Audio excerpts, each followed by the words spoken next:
आज पढ़ेंगे हम शब्द विचार की परिभाषा और भेद। शब्द किसे कहते हैं? देखो, एक या अधिक वर्णों से बनी हुई स्वतंत्र सार्थक ध्वनि शब्द कहलाता है। जैसे एक वर्ण से निर्मित शब्द न का अर्थ होता है नहीं, और अनेक वर्णों से निर्मित शब्द जैसे कुत्ता, शेर, कमल, नयन, प्रसाद, सर्वव्यापी, परमात्मा, ये शब्द कहलाते हैं। शब्दों का वर्गीकरण कितने आधार पर किया गया है? शब्दों का वर्गीकरण देखो 4 आधार पर किया गया है। एक फर्स्ट अर्थ के आधार पर, दूसरा उत्पत्ति के आधार पर, तीसरा रचना के आधार पर, फिर फोर्थ प्रयोग के आधार पर। अब इनके भी भेद हैं। जैसे अर्थ के आधार पर 4 भेद हैं। इनमें अर्थ के आधार पर जैसे सार्थक और निरर्थक, सार्थक के 4 भेद हैं। एकार्थ, अनेकार्थ, पर्यायवाची, विलोम शब्द, ये सार्थक के भेद हैं। अच्छा, दूसरा जो था उत्पत्ति के आधार पर, इसके 4 भेद हैं। कौन कौन से? तत्सम, तद्भव, देशज, विदेशज। अच्छा, जो तीसरा पॉइंट था रचना के आधार पर, इसके 3 भेद हैं। रूढ़ शब्द, यौगिक शब्द, योग रूढ़ शब्द। और लास्ट जो बचा है प्रयोग के आधार पर, इसको 2 भागों में विभाजित किया गया है, विकारी और अविकारी। अब सबसे पहले अर्थ के आधार पर पढ़ेंगे कि अर्थ के आधार पर शब्द कितने हैं। अर्थ के आधार पर शब्द को 4 भागों में बांटा गया है। पहला एकार्थ। एकार्थ किसे कहते हैं? कि जो शब्द एक ही अर्थ देता हो उसे एकार्थ कहते हैं। जैसे कपड़ा, अंबर को कपड़ा भी कहते हैं और आकाश भी कहते हैं। जैसे कर को क्या कहते हैं? हाथ और टैक्स। अब इसके बाद दूसरा है पर्यायवाची। पर्यायवाची कि समान अर्थ वाली शब्द को पर्यायवाची या समानार्थी शब्द कहते हैं। जैसे जल, पानी, वार, सल आदि, ये पर्यायवाची शब्द हैं। अब लास्ट है विलोम शब्द। कि विलोम शब्द किसे कहते हैं? कि जो शब्द विपरीत अर्थ बताते हैं उन्हें विलोम शब्द कहते हैं। जैसे सीधा, सीधा का विपरीत क्या होगा? टेढ़ा। ऊपर, ऊपर का क्या होगा? नीचे। पाप का होगा पुण्य, धर्म, अधर्म। अच्छा, ये सार्थक के भेद थे। देखो, अब सार्थक किसे, सार्थक और समझ लो सार्थक किसे कहते हैं?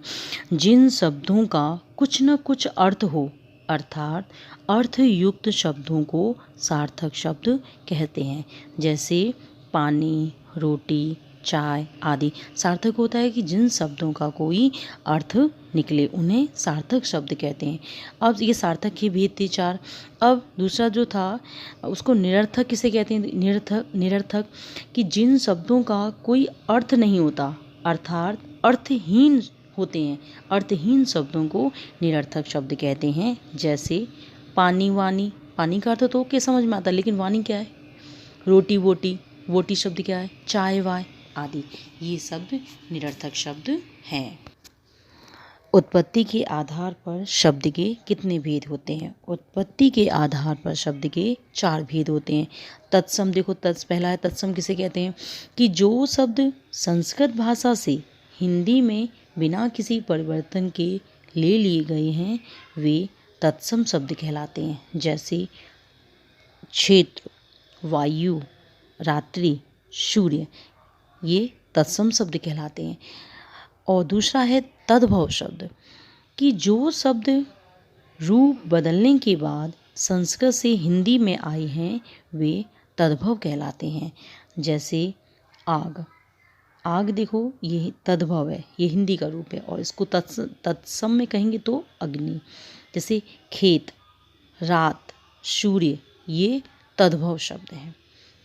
देशज शब्द किसे कहते हैं? कि जो शब्द क्षेत्रीय प्रभाव के कारण परिस्थिति व आवश्यकता अनुसार बनकर प्रचलित हो गए हैं वे देशज शब्द कहलाते हैं। जैसे पगड़ी, गाड़ी, थैला, पेट, खटखटाना आदि ही हो गए देशज शब्द। अब विदेशज शब्द किसे कहते हैं? कि विदेशी जातियों के संपर्क में उनकी भाषा से के बहुत से शब्द हिंदी में प्रयुक्त होने लगे हैं। ऐसे शब्द विदेशी अथवा देशज शब्द कहलाते हैं। जैसे स्कूल, अनार, आम, कैंची, अचार, पुलिस, टेलीफोन आदि। अब तीसरा है रचना के आधार पर। रचना को बनावट भी कहते हैं कि बनावट के आधार पर शब्द के भेद जो हैं वो 3 हैं। कौन सा? पहला है रूढ़, दूसरा यौगिक, तीसरा योग रूढ़। फर्स्ट नंबर रूढ़ शब्द किसे कहते हैं? देखो कि जो शब्द किन्हीं अन्य शब्दों को योग से न बने हों और किसी विशेष अर्थ को प्रकट करते हैं उन्हें रूढ़ कहते हैं। और दूसरे शब्दों में देखो जैसे कि जिन शब्दों का अर्थ एक रूप में स्थिर हो गया है, जो परंपरा से एक विशेष अर्थ देते आ रहे हैं और जिनके खंडन करने पर कोई अर्थ न निकले, ऐसे शब्द जो हैं वो रूढ़ शब्द कहलाते हैं। जैसे कुर्सी, कुर्सी के टुकड़े करोगे तो कोई अर्थ नहीं निकलेगा। जैसे कल, पर, कल, कल में क ल इसके टुकड़े कर दो, पर के टुकड़े कर दो तो कोई अर्थ नहीं निकलता, ये निरर्थक शब्द कहलाते हैं। अब ये रूढ़ शब्द हैं। अब दूसरा जो है यौगिक शब्द, कि जो शब्द कई सार्थक शब्दों के मेल से बने हों वे यौगिक शब्द कहलाते हैं। जैसे देवालय, अब देखो देवालय के टुकड़े करोगे इनके अर्थ कहलाएंगे, ये सार्थक शब्द हैं। जैसे देवालय का देव प्लस आलय, हिमालय, हिमालय का हिम प्लस आलय, ये सभी शब्द जो 2 सार्थक शब्दों के मेल से बने हैं इनके दोनों के अर्थ निकलते हैं, टुकड़े करने पर इनके अर्थ निकलते हैं, इनको यौगिक शब्द कहते हैं। अब तीसरा है योग रूढ़ शब्द, कि वे शब्द यौगिक तो हैं किंतु सामान्य अर्थ को न प्रकट कर किसी विशेष अर्थ को प्रकट करते हैं, इन्हें योग रूढ़ शब्द कहलाते हैं, इन्हें योग रूढ़ शब्द कहते हैं। जैसे पंकज, दशानन आदि। पंकज, पंक, ज, ये सामान्य अर्थ में प्रचलित न होकर कमल के अर्थ में रूढ़ हो गया है, योग रूढ़। इसको आप और दूसरे उदाहरण से भी समझिए। जैसे दशानन, दशानन क्या है?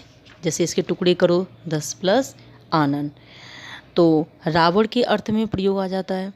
और देख लो जैसे हिमालय, हिमालय में हिम प्लस आलय, लेकिन इसका विशेष अर्थ में देखो कि एक पर्वत के नाम से रूढ़ हो जाता है, इसका किसी विशेष अर्थ में प्रयोग होता है। अब लास्ट है प्रयोग के आधार पर शब्द के कितने भेद होते हैं। देखो प्रयोग के आधार पर शब्दों को 8 भेदों में 8 भेद माने गए, लेकिन भेद तो 2 हैं। कौन कौन से? विकारी और अविकारी। विकारी में देखो ये फर्स्ट पे संज्ञा, सर्वनाम, विशेषण, क्रिया, ये विकारी के अंदर आते हैं। और दूसरा जो पॉइंट है अविकारी, वो उसमें आते हैं क्रिया विशेषण, संबंध बोधक, समुच्चय बोधक, विस्मय आदि बोधक। पूरे मिला के 8 होते हैं, लेकिन 2 विकारी और अविकारी में 4 भेद इसमें मिले हुए हैं। अब पहला देखो विकारी, विकारी में कौन कौन से हैं? विकारी में संज्ञा, सर्वनाम, विशेषण, क्रिया, ये विकारी में। अब देखो विकारी किसे कहते हैं? जिन शब्दों का रूप परिवर्तन होता रहता है उन्हें विकारी शब्द कहते हैं। कि जो शब्द प्रयोग में आने पर लिंग, वचन, कारक के अनुसार बदल जाते हैं, इन्हें विकारी कहते हैं।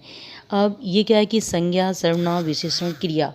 अब कैसे? देखो जैसे कुत्ता, कुत्ते, कुत्तों, है ना, मैं, मुझे, हमें, अच्छा, अच्छे, खाता है, खाती है, खाते हैं, ये सब बदल जाते हैं। संज्ञा, सर्वनाम, विशेषण और क्रिया, ये सब विकारी हैं और इनमें प्रयोग होते ही ये बदल जाते हैं। और दूसरा जो पॉइंट था अविकारी, जिसके अंदर आते हैं क्रिया विशेषण, समुच्चय बोधक, संबंध बोधक, विस्मय आदि बोधक, इनमें परिवर्तन नहीं होता। अविकारी, अ का मतलब नहीं, अविकारी। अब जैसे जिन शब्दों के रूप में कभी कोई परिवर्तन नहीं होता है उन्हें अविकारी कहते हैं। जैसे यहाँ, किंतु, नित्य और हे, अरे आदि, इसमें आप कोई भी वाक्य प्रयोग करोगे तो परिवर्तन नहीं होगा। ओके, आई होप कि आपको ये लेसन समझ में आया होगा। इसको समझने का सबसे अच्छा तरीका है कि जो मैंने अभी बीच में जो चार्ट दिखाया था, शब्द के भेद बताई थी, जो अर्थ के आधार पर, उत्पत्ति के आधार पर, रचना के आधार पर, प्रयोग के आधार पर, वो जो चार्ट दिखाया था उसको एक बार याद कर लो, उसके बाद बहुत जल्दी याद हो जाएगा। Okay bye.